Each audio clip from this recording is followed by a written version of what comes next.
Hey folks, hello to everyone. In my new video, I'm gonna spill the beans on how to amplify your deposit by a whopping 320 times. We're kickstarting the trading with just 10 bucks. Watch all the deets in the video. Make sure you stick around till the end. I'm sure you'll find some valuable information. Before we start, I want to remind you that in the video description below, you'll find a link to my personal Telegram channel. As well, there is a link to registration page for pocket option where you can take a 50% sweet bonus on your deposit absolutely for free. So, I don't want to make you wait any longer. Let's jump into the video. Today we're diving in with the exchange currency pair of the Canadian dollar and the Swiss franc, where we're popping open a deal for $10 on the quotes going up. Let's eyeball the chart. I'll dive deep into the signals that signal me the potential for a climb. The moving average helps us suss out that the midterm trend is on the up at the moment. My moving average is set for 90 periods. So, I'm concluding that the price dip in the last 10-15 minutes was a correction. Next, the chart bumps into the support level where some consolidation is happening. Also, peep the MACD signals, will ya? The green histogram bars tell us about its lines closing up, which might culminate in a crossover. My analysis was spot on, netting me the first sum of $18 on the balance. Not too shabby for starters, but a mishap's a great starter, right? We're upping the investment size and moving on to the next deal. Let's keep this money train rolling. Friends, I'm spotting a fab potential for the rise of the British pound and Australian dollar pair. Snagged an option on the upswing. Here, I clocked a different set of signals, eyes on the chart.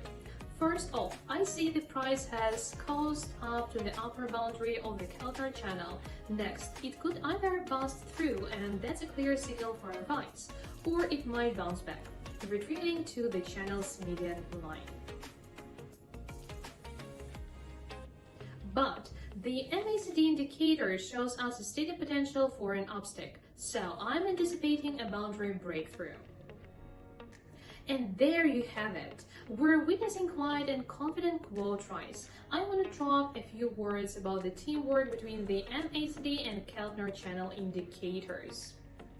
They complement each other beautifully, and if their signals align and don't clash, that's a solid green light to pop open a deal. But it doesn't always roll like that. Anyway, let's not get ahead of ourselves. I reckon we'll hit other examples today. In the meantime, we're sending $31 into circulation, and let's hunt for other money-making opportunities. Now, we've got currency pairs from different hemispheres trading, the Australian dollar and the yen. I see an opportunity here to make some bucks on a price drop. The Keltner channel on its own is a hefty indicator, but I wouldn't hitch my wagon to it alone. It can throw out false signals too, so having an extra more sensitive trend indicator teaming up with it certainly wouldn't hurt. The signals now mirror the last trade, only in the opposite direction. We're looking at a downward channel breakout and MACD lines diverging after they cross from top to bottom. Meaning the indicator signals are doubling up and vouching for each other again. By the way, the middle line of the Keltner channel is a 20-period moving average, and its boundaries correspond to strong resistance and support levels. Another trade's nearing its final, and doubt about its success is out of the window. Yes, friends, $54 in the deposit. Let's move them to the future investment category to boost our returns, and we keep moving forward. Friends, another trade is in the queue. We've traded a similar situation before, just this scenario was flipped. Eyes on the chart.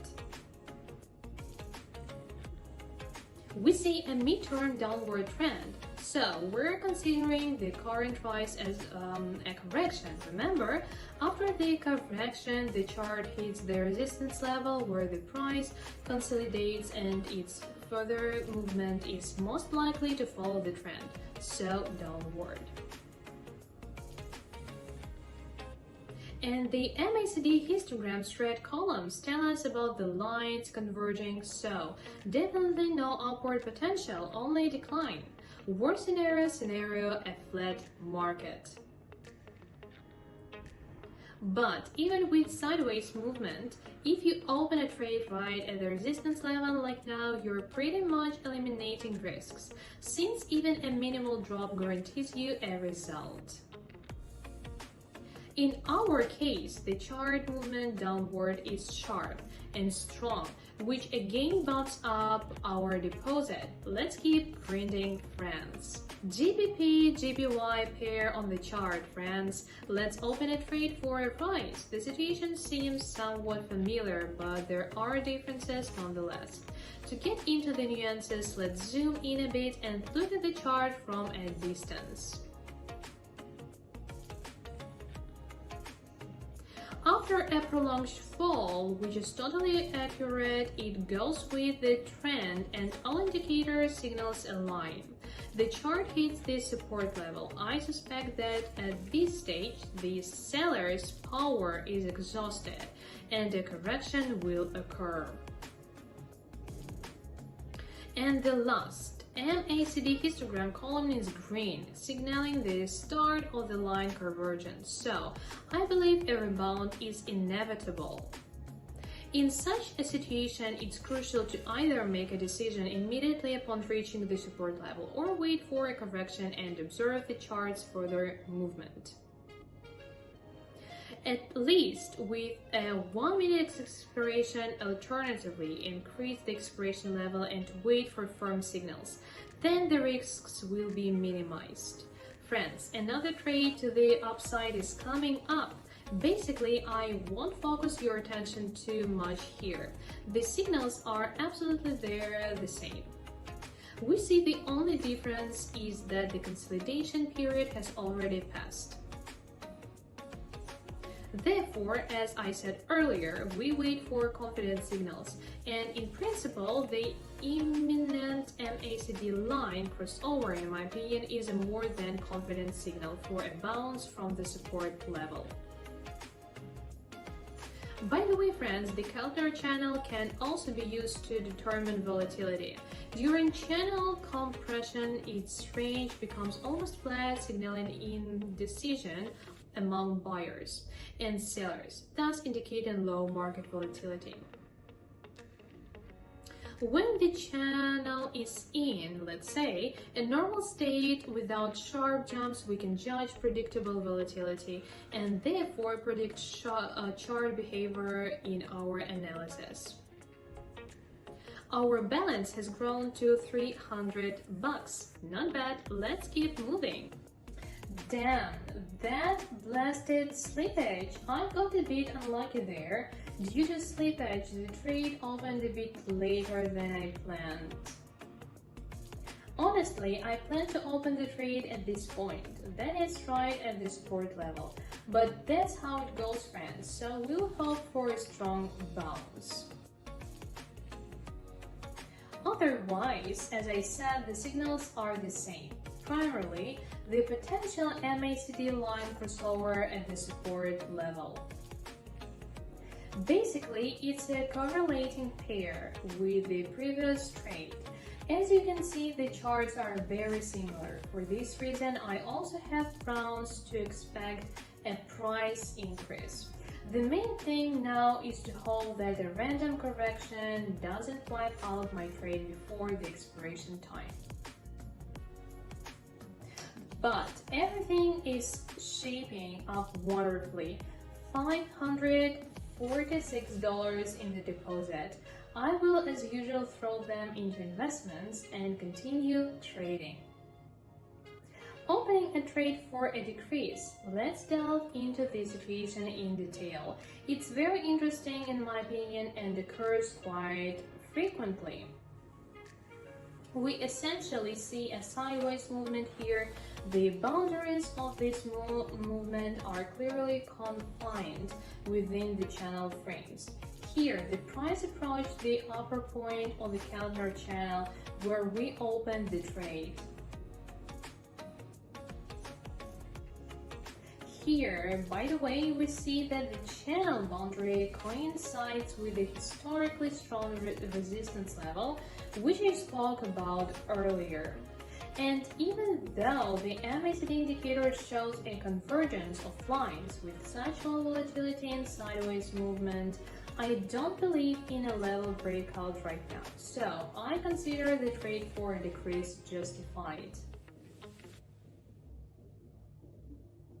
A very comfortable trade and level bring me almost $100. Fantastic results. Let's find another opportunity.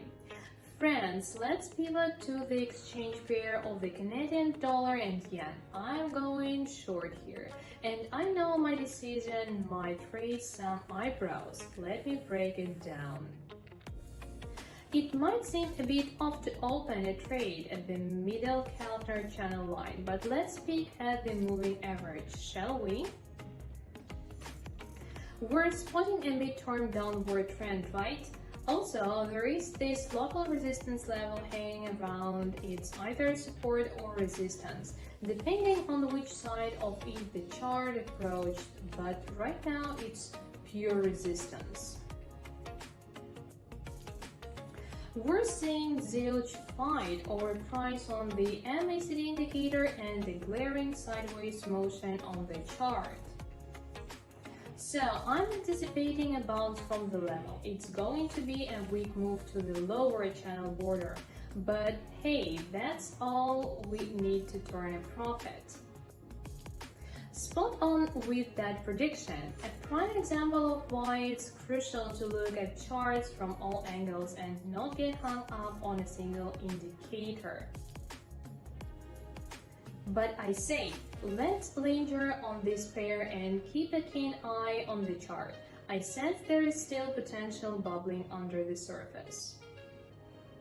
And yes, folks, going long now, let's eyeball the chart again and I'll spill on why I'm making this move. Like I hinted earlier, we've got pretty low volatility right now. The price is tiptoeing within a super tight corridor. Plus, the chart's bouncing off the counter channel borders too. We also spot that the lower boundary of this corridor essentially acts as support. This signals another bounce in the context of low volatility. I am not spotting any major assertive moves yet, but frankly wasn't holding my breath for it either. So far, the chart is behaving and it's all predictably cozy. Guys, this is a splendid chance to trade when there is sideways movement with a decently wide counter channel. In such moments with low volatility, you can always spot trades at its upper and lower borders. Meanwhile, I'm diving into another trade going long again, with the same logic as before. The key here is to not get carried away and keep a clear head. We're still eyeballing a downward trend, and someday that counter channel is gonna get breached, no doubt. It's inevitable. Nonetheless, while the sideways movement is on and volatility is chill, we're seeing price consolidation, and that's our cue to earn some bucks.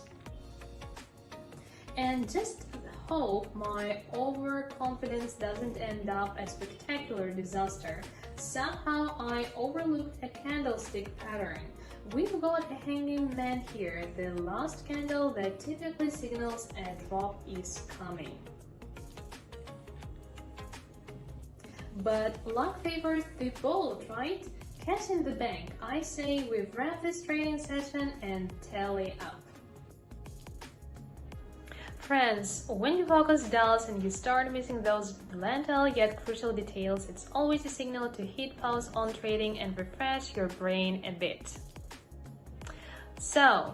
But despite a nail-biting close to trading, we put in a smashing 3,295 tonight, starting from a mere $10. Just think about it, we amplified our initial deposit more than 300 times.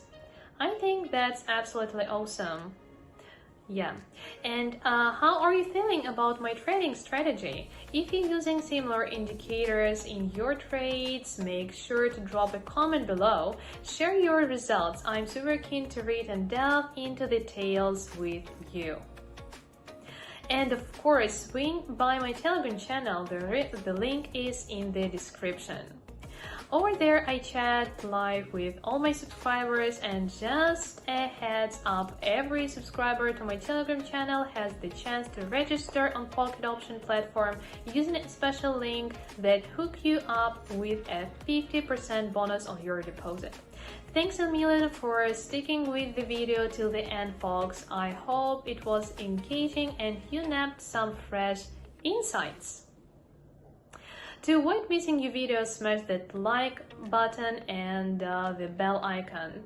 To revisit old videos, hope you will like them, and I can't wait to see you in my next videos. So till our next meet up, friends. Bye bye for now.